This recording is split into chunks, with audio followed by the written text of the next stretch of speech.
ഏറ്റവും നല്ലത് ഒഴിവാക്കലാണോ ഇല്ലയോ എന്ന കാര്യത്തിലാണ് അഭിപ്രായ വ്യത്യാസം. എന്നാൽ മരണാസന്നമായ വ്യക്തിയുടെ അടുക്കൽ നിന്ന് ഒഴിവാക്കണം ഈ ഹൈദുകാരികളെയും നിഫാസുകാരികളെയും ജനാപത്തുകാരെയും എല്ലാം കുളി നിർബന്ധമായവരെ അവിടെ നിന്ന് ഒഴിവാക്കണം എന്ന് പറഞ്ഞ അഭിപ്രായക്കാരുടെ ന്യായീകരണം ഇംതിനാഉ ഹുദൂരിൽ മലായികത്തി, മലക്കുകൾ ഹാജരാകുന്നതിന് തടസ്സമാണ്. റഹ്മത്തിന്റെ മലക്കുകൾ അവിടെ ഹാജരാകുന്നതിന് തടസ്സമാണ്. മഹല്ലൻ, ഒരു സ്ഥലത്ത് മലക്കുകൾ ഹാജരാകുന്നതിന് തടസ്സമാണ്. ബിഹി, ആ സ്ഥലത്തുണ്ട് ഹൈദുൻ ഔ നുഫസാഉ, ഹൈദുകാരികൾ നിഫാസുകാരികൾ കുളി നിർബന്ധമായവർ, അവർ ഉള്ള സ്ഥലത്ത് റഹ്മത്തിന്റെ മലക്കുകൾ ഇറങ്ങുന്നത് തടസ്സമാണ്, ഇറങ്ങുന്നതിന് വിഘാതമാണ് അവരുണ്ടാകൽ. അതുകൊണ്ട് അവരെ അവിടെ നിന്ന് ഒഴിവാക്കലാണ് ഏറ്റവും നല്ലത് എന്ന അഭിപ്രായം.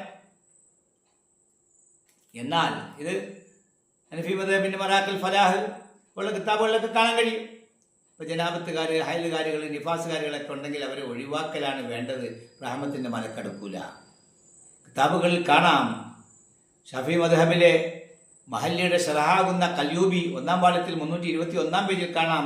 ഖദ്ദല്ലത്തിൽ ഹദീസു, ഹദീസുകൾ വിളിച്ചറിയിക്കുന്നു അല അന്ന ജിബ്രീല യഹ്ദുറു മൗത കുല്ലി മുഅ്മിനിൻ, ജിബ്രീൽ എല്ലാ സത്യവിശ്വാസിയുടെയും മരണസമയത്ത് ഇവിടെ ഹാജരാകും.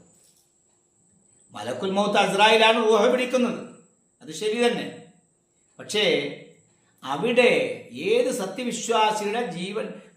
സത്യവിശ്വാസിയുടെ മരണസമയത്തും അവിടെ ജിബ്രീൽ അലൈഹിസ്സലാത്തു വസ്സലാം ഹാജരാകും. മാലം യമുത്തു ജുനുബൻ, ജനാപത്തുകാരായി കുളി നിർബന്ധമായവരായി മരിക്കാതിരിക്കുമ്പോൾ അവിടെ ജിബ്രീൽ ഹാജരാകും. അപ്പൊ കുളി നിർബന്ധമായവരായി മരിക്കുന്ന സമയത്ത് മരിക്കുന്നവരുടെ അടുക്കൽ ജിബ്രീൽ ഹാജരാകൂല എന്നല്ലേ മനസ്സിലാകുന്നത്. അത് നാം ശ്രദ്ധിക്കേണ്ടതാണ്. അപ്പോൾ ഇതാണ് ന്യായീകരണം. അവരെ ഒഴിവാക്കലാണ് വേണ്ടത്, അതാണ് ഏറ്റവും നല്ലത് എന്ന അഭിപ്രായക്കാർ. ഇനി ഒഴിവാക്കാതിരിക്കലാണ് ഏറ്റവും നല്ലത് എന്ന് പറഞ്ഞവരുടെ ന്യായീകരണം എന്താണ്? അവരുടെ അഭിപ്രായം എന്താണ്? ലിശഫഖത്തി, അവരെ ഒഴിവാക്കണ്ട എന്ന് പറഞ്ഞത് അവരോടുള്ള അലിവിന്റെ പേരില്ല.